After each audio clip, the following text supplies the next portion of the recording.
All right, welcome guys. I'm very happy today. I am joined by the first place winner of the Paragon's DAO Parallel League Kickoff Invitational, the People's Champion, LambySeries. How are you doing today, Lamby? Yo, what up, man? So glad to be doing this with you. I know we wanted to do this for a while already. Finally glad to be able to do it with you. Hope you guys would enjoy what I have to share with you guys. No, this is going to be awesome. We had to make sure we did this one. We're filming this a little bit after the tournament, about a little over a week. So we've had some stuff kind of develop, so we can talk a little bit about that. You already did the Creator Invitational, right? But this was the first kind of like full-on tournament in the Parallel League, the $500,000 league that's, on the line. People are getting points, trying to get their seat, as well as win some prize money along the way, which you happened to do and walked away pretty good. That's right. So how did the preparation feel for this one?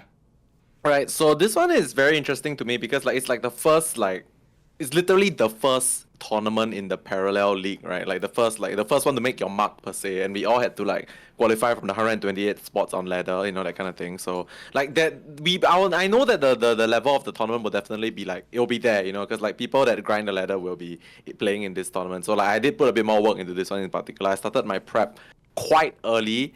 I mean, the sad truth is the day one format was very scary, right? Because it's best of one. So I was trying to figure out what kind of edge I can have in this this kind of format. And honestly, I did actually find some edge, which is kind of interesting. I can talk about it a bit more like later. But I did actually find a bit of an edge, even in this best of one.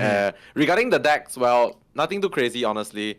I was just planning to bring the best decks. Like in this format where you need to bring four, right? Okay, obviously for day one you kind of only just need to play one or two, right? Technically, but at the end of the day, you want to be able to play at least four good decks, because my goal is to win the tournament. So I intended to be able to play four decks extremely well, and I kind of did accomplish that. Yeah. Yeah. Well, was most of your preparation done on ladder? You're known for having the most amount of matches, ranked matches of anybody that's played Parallel so far. Probably more than the top few people under you combined. So was most of your prep done there, or did you work with your team, DevMons, as much on this one? Right, so this one I didn't really work too much with the DevMons peeps. I know the previous event I did a lot of work with them, but this one a little bit less. I worked. I had a lot of opinions from a lot of the other good players that I randomly play with sometimes. I got opinions from Manos, from Sparkling, and from a few other people as well. Honestly, this tournament I did mention earlier, right, that I had some edge going into this event as well. It's because most of my practice I actually did it on ladder this time. And my edge comes from the fact that I know what people like to play. So basically for day one, I believe that if people are in a stressful and difficult situation, they will gravitate back to their old reliable, right, which is the deck they play the most. So being on ladder so much for me means I know what is their reliable deck. I know what they play. So I was able to queue quite effectively.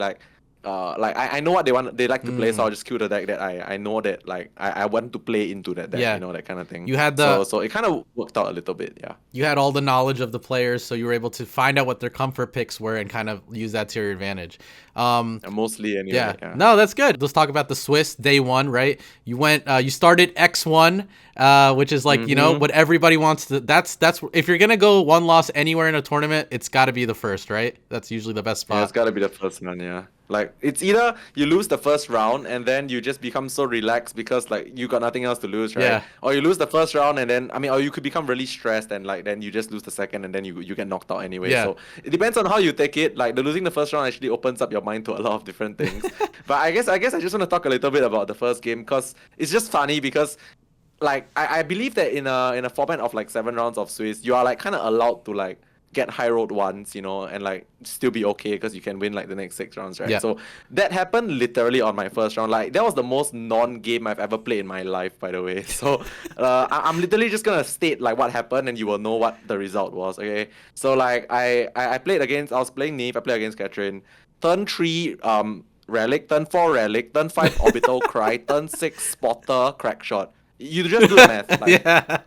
You just do the math. Yeah, it checks out, by the way. Yep, It checks yep. out. So, it definitely does. As a Catherine player, that is as much autopilot as it can get, and I mean, the Catherine player probably felt good, but I'm sure they were on the edge of their seats, like, is this really gonna work? Because when you're on that, you're like, sure. is this working? Like, am I really getting away? Can I get away with this? Okay, so you got hit with the autopilot, and then you managed to go 6-0 after that, going X1. Let's talk a little bit about the decks that you brought for the tournament. We have in front of us the Juggernaut Workshop Universal, or Unishop is what a lot of people are calling it now. Anything notable that you want to talk about this deck in general? You don't have to go too in depth. Any key cards maybe you want to talk about, or your thoughts on the deck? I like how we started with this one also, because like this is the one that I'm gonna be speaking the most about out of all the other decks, which is kind of nice. So I'm just gonna get this out of the way Let's first. do it. So this deck right was my fourth deck. Like this was the last minute addition, because the fun fact was I wanted to bring Earthen for this tournament. I had a reason for it, which I can talk about later. But like, yeah, I wanted to bring Earthen, but like I mentioned on the interview, right? Like I couldn't get like the deck down. I couldn't play it perfectly, so I decided to bring a simpler deck. This is obviously a more simple deck. Obviously relies on the power of Ingrid Fredes.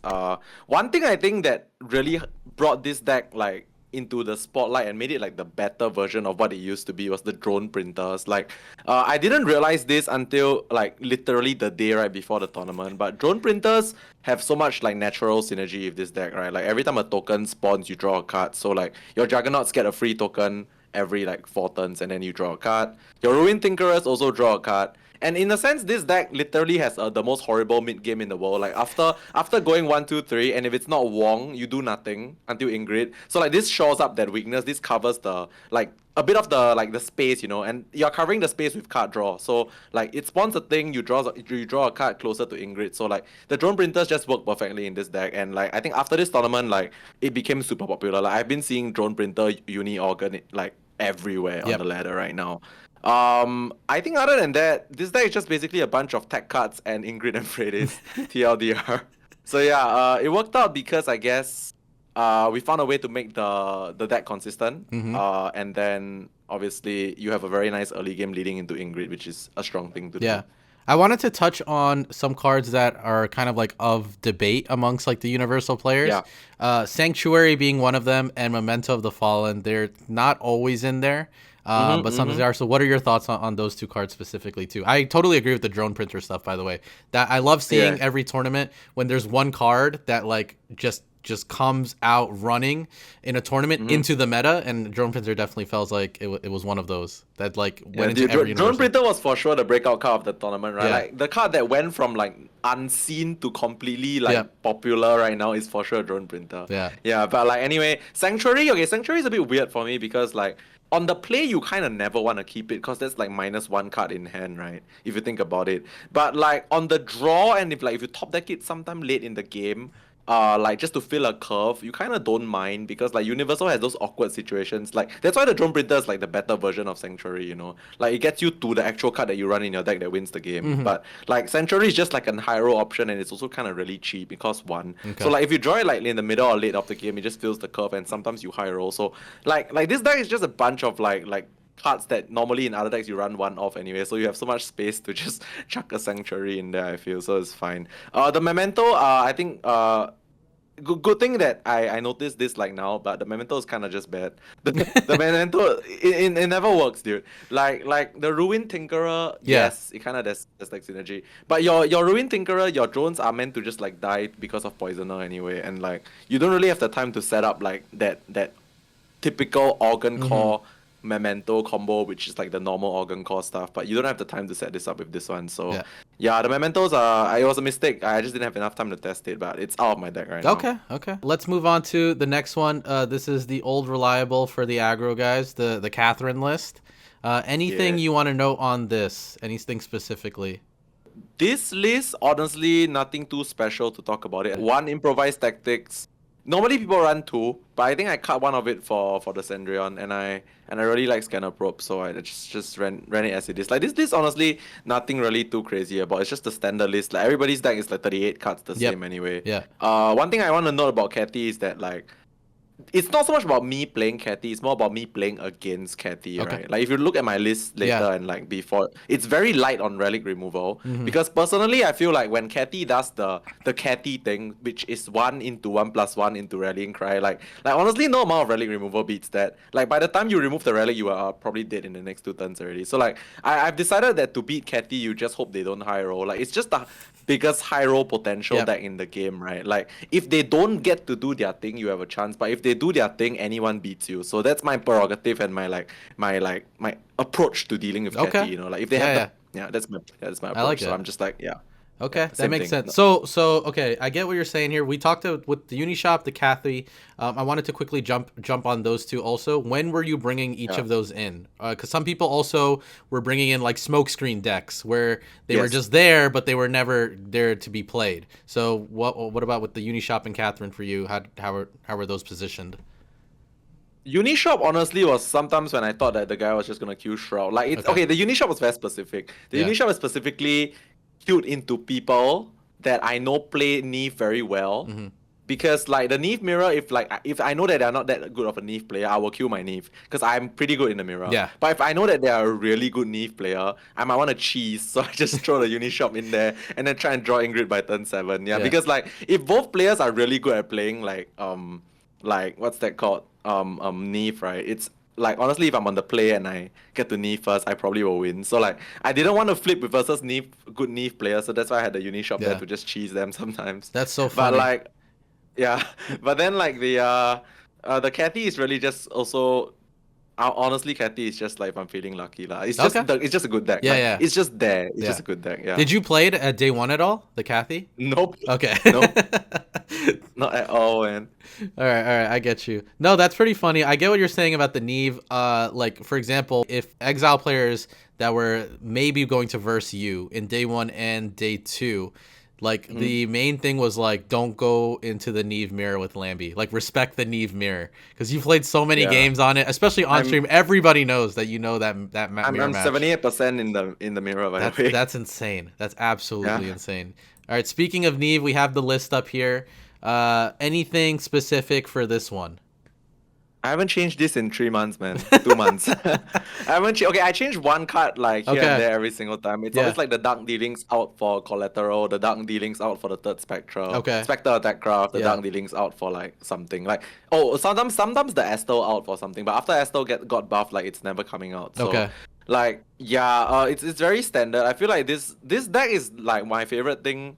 Well, I wouldn't say my favorite, but like it's the most reliable thing in the game right now because it's the one deck that's fine going second, right? If you think about it, because like the Niamh's Dominion just like covers so much of the disadvantage going second. Like you can go second and then you can still get like value trades. Like 1 for 2s or 1 for 3s with the Dominion. So nothing much to say about this list. Honestly, it's just a reliable list that I feel like, you know, does lose to Cathy because it's a bit unfavored there. But other than the Cathy matchup, I feel like I just favor versus most things, man. What are your thoughts on like people fitting in PS8s or like the stolen powers? I mean, I understand the no third Spectre attack craft with like the power instructors and stuff. But what are your but some people did opt to either go for the stolen powers or the PS8s. It was kind of like one or the other. Some tried to fit like one of each. But yeah, what are your thoughts on that card in general? Or those two cards? Yeah, so let's talk about stolen power first, because personally I've never really gotten it to work. Like, I feel like if I have to use stolen power to win a game, I feel like I would have won it like anyway, or I would have still lost it. You know, it's just like I call it like, I mean, the funny thing is I'm the one that reviewed stolen power on like the internet. Like I was the guy given the card to review, and I always call it budget erasure because like erasure probably does way more in the grand scheme of things. But yeah, the PSA one is a bit more interesting because I used to run it like in my very very first version of the deck. Honestly, if you want to have a better chance versus Cathy, you should still be running it because like clearing off the Bannerman is like super important. But like I don't have the space. I feel like playing the extra 1 or 2 PS8s compromises like the matchup in the mirror. You even compromise the earthen matchup, by the way, like if you play the PS8s, because you are cutting like maybe some like other removal piece, like playing 2 Honored Steward or not playing Dark Dealings to get back Honored Steward, you know, that kind of thing. So like I feel like the PS8s are just a little bit too little. Like it's good versus like certain matchups, yes, but like that's too little because Dominion just like does everything anyway. Yeah, that makes sense. Also, when did you play this? Did you play this at all on day one? I got to play it more than I thought, like 3 times, I think. Okay, not bad. Let's go to the last parallel that you brought. You brought Gnaeus. Your list. Anything? I see some things here I want to talk about, but I want to hear from you first. How do we Yeah, let me feel look at about the this? list to see if it's exactly the same Yeah. as what I recall it being. Yeah, okay, so to me, this is a list that I like, but I don't like at the same time. Okay. Simply because, like, I'm playing Convergent Princeps. I hate the card. Like, it's the ultimate gunslinger target that Yeah. doesn't even do the gunslinger job. So, like, I mean, ever since they changed this to a 2/1, I was just very upset with this card. So I didn't want to play this card, but at this point in time, I feel like there wasn't like another tech card to play. Like, I mean, now in the meta, as we are like talking about this, my ass Mancers like can fit in this deck right now, right? Because it beats Uni Organ, but like no one was doing that back then. So like I just had these like two Princeps in there, which if I knew that they were gonna be a bit more Gnaeus mirrors, I would probably be swapping these for Cunning Sipiens. Cunning Sipiens are, according to the Qatari god himself, sparkling, and I agree. Cunning Sipiens are insane in the mirror, which I agree as well. It Yep. just gives you an extra thing that attacks face a lot of the time. So Yeah. yeah, if I had like a bit maybe more like foresight, I would have swapped the Princeps to Sipiens. Okay. But like honestly, other than that, there's everything else I kind of like. Yeah. Gotcha. And okay, and like you said, you got to play Gnaeus a few times too. So most of the time, on day one, it was like Niamh and Gnaeus maybe swapped a little bit, and then the occasional Unishop if you thought they were playing Niamh and they were a good Niamh player. Yeah, I think so. Yeah. Yes. Okay, sweet. All right, so we go to day two, right? In all the other people that I've talked to in this tournament, day two was usually like 4 other decks. But you kept it. You only made one swap on one deck, which is the Unishop. We cut 1 collateral damage. I don't even know, what did we put in as the third Master Poisoner.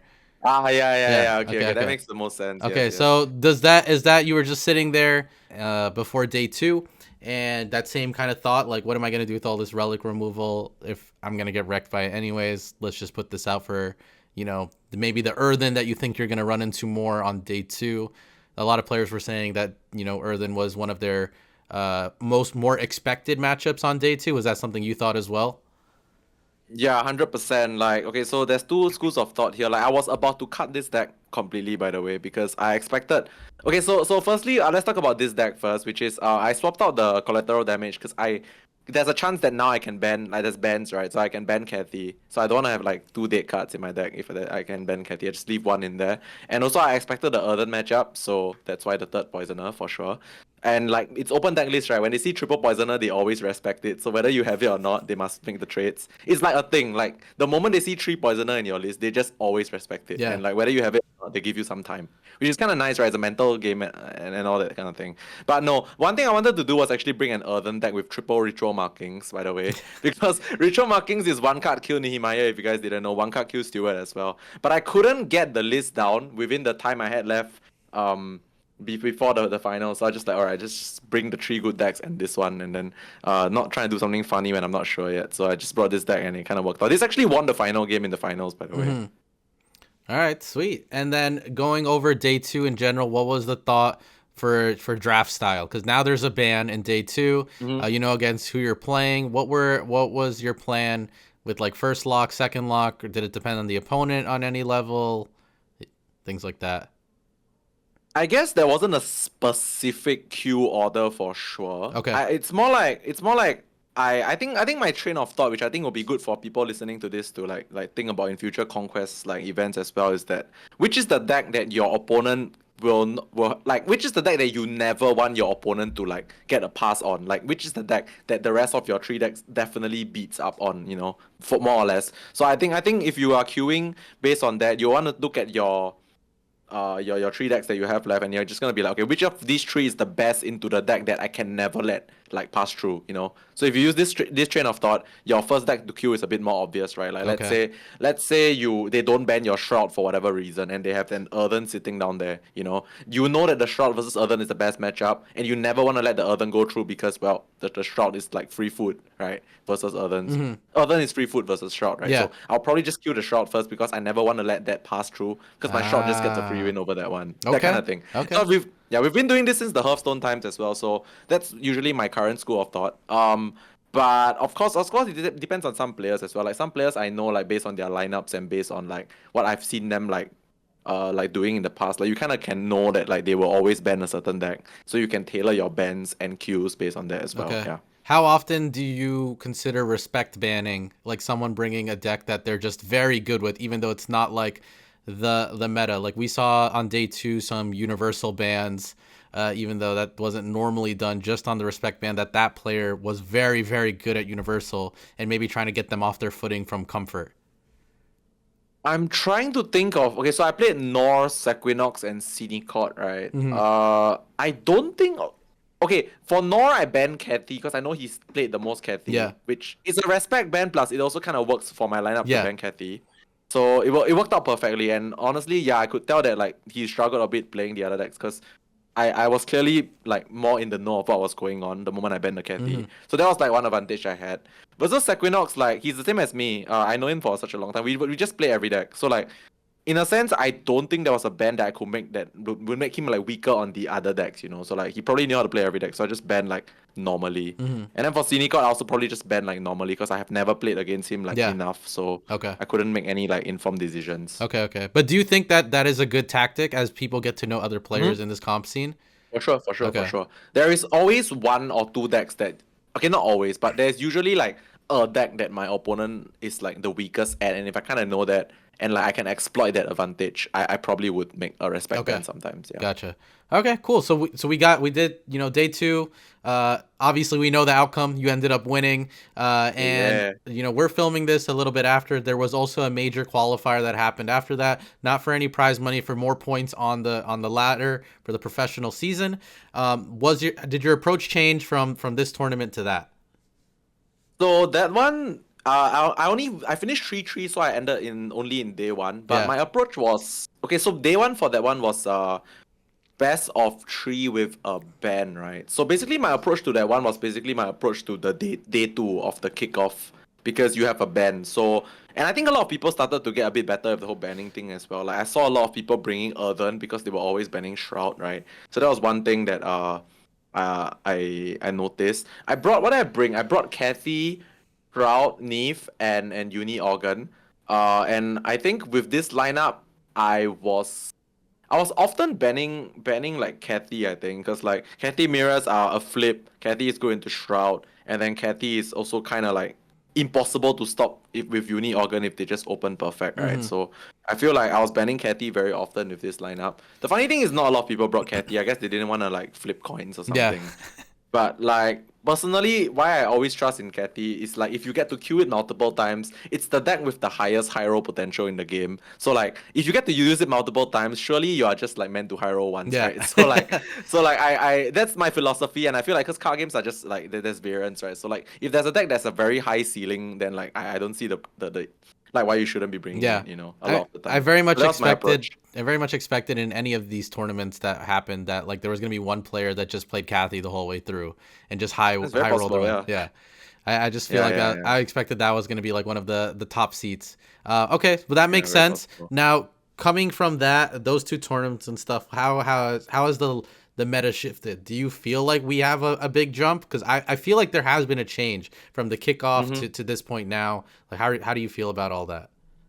I'm actually very happy for one thing, which is like Planet 4 has been out for quite a bit, right? Like 3 months ish. Like people always find a way to innovate. Like Mm. sometimes it's me, sometimes it's the other guy, sometimes it's just another guy. But like I always feel like that just being able to innovate one or two cards and then change an entire meta is like it's super cool. You Yeah. know, like Uni Organ was like flooding my okay, not just Uni Organ, Universal in general was just flooding my ladder like within like the first 4 days after the kickoff. You know, it's not just Uni Organ. I think Uni Organ is strictly the best, but there was Uni Gnaeus on ladder. I saw Uni Shoshana, Uni Lammy, crazy nonsense like Yeah. that. But like everyone's started to try doing the Uni thing. So it's kind of cool. Like I guess it died down like very quickly as well, and people just realized Uni Organ is just the strictly best thing to do with Uni. But like yeah, people shifted a little bit away from Cathy. I don't think cause they realized I don't think because they think Catty is bad. I think just because they were just very bored of playing Catty. I think they just wanted to try something cool Yeah. and like easy to play as well, like Uni Organ. And fun fact, Uni Organ is actually really easy to play. It's like a very good deck to introduce to a beginner because there's high roll potential, there's like curving. It's not like the most big brain thing ever. Like, I think it's actually a really good deck for a new player to play with, by the way. Okay, that's awesome. Hopefully we get a universal deck that can be given away as an AP promotion. I think there Like might be, yeah. that'll be really cool. And we are recording this right before another tournament, the Parallel League Open. That's going to be Ali Straza's minor. How do you feel about that and like the approach for that? Do things change this time around? Has the meta changed enough that you think you come in with like, some new stuff? Has your preparation changed? Is it mostly going to be ladder again, or a little more, collaboration maybe between your team, or just like players that you know really well and talk to on the day to day? I low-key wish that I had more time to prepare for this one, but like as of time of recording this, I will be very busy, literally up to the point of the weekend of the tournament. Like literally right before the tournament, I think I'm gonna be at a music festival or something. So Oh, so like nice. I wouldn't have much time to prep except for literally like now. So I do wish I had more time to play against like specific players. I feel like having a focus group sometimes is very important because you wanna like tailor your practice, right? Like if there's this person that is really good at a specific deck, they will have more insight for you than your 100 games on ladder with like people that are less good with the deck, So like I really wish that I had more time to do that. So I guess I'll be a bit less prepared for this one. But in terms of decks, I do think that we will see very similar things to the points qualifier that we just saw like the week before. The format is also pretty much the same, right? 3 ban 1 for day one. So I think we might see very similar strategies. I also think in general, like as the parallel league progresses, right? Like we have experienced players like myself who knows the system and knows how to like use the system to our advantage. But like I think as players play more in these tournaments, I think they will get like better at the banning and the lineup construction and stuff like that. And so you'll see like people making like more cool lineups or more like informed decisions with their lineups as well. So like low key, this kickoff invitational that I won was probably like the last chance I had it easier, Yeah. Like honestly, because learning through like mistakes or like realizing your lineup didn't make any sense, that kind of thing, and then going to the next one with a lineup that makes more sense. Like you really only learn this through actual experience. So like the more people that play tournaments, the more I feel like it's not gonna get any easier for me for sure, which is exciting as well. Stressful but also exciting, yeah. No, that's amazing. We've been talking for a little bit, so I want to, give you time to breathe after this. Any kind of like closing thoughts or last words you want to say about like, this tournament or tournaments going forward or parallel in general? I feel like okay, so I've this is gonna sound like a broken record. I've repeated this so many times already, but like parallel came at like the legitimately right time for me. Like when I wanted to explore stuff, and then like parallel came along, and then it kicked off and revived my competitive drive because like I'm just someone that's like naturally very competitive. I competed in everything in my life. So parallel came along. It fit the skill set that I have. It also fit like the drive that I have for competition. So it's a perfect time, and like the fact that they care about esports is a very big deal for me. And also the game, the art style, everything is all like in line with what I like. So it's really just the perfect game for me. Like it's not speaking for any other pro, any other like player in the game or whatever. But like for me personally, it ticks like all the boxes. Even the cosmetic side of it ticks all my boxes, like the avatars and stuff like that. Yeah. So like yeah, I think I've never spoken so highly of a game before. Like and it's only just the start, right? Like it just happened to be like it came at the right time for me, and they found a player like me who likes it so much. So, yeah, all I can say is that Parallel is something that I'm really very happy to be involved with. The competitive scene should grow. I hope it grows, and currently there's already quite a few like really good players in the game. That they can obviously be more, which will make my life harder, but sure. But like they can obviously be more, right? Like it's exciting, and I feel like competing, like I mentioned on a broadcast as well, it builds camaraderie. Like if everybody is working towards like a similar goal, right? You kind of just like breed friendship, so it's kind of cool as well. Looking forward to more in the months and years to come for sure. That's amazing. All right, everyone, we'll wrap this one up. Thank you, Lamby, again for spending some time with us, and can't wait to see what more of your journey through this pro scene. Thank you so much for having me. I'll see you guys real soon.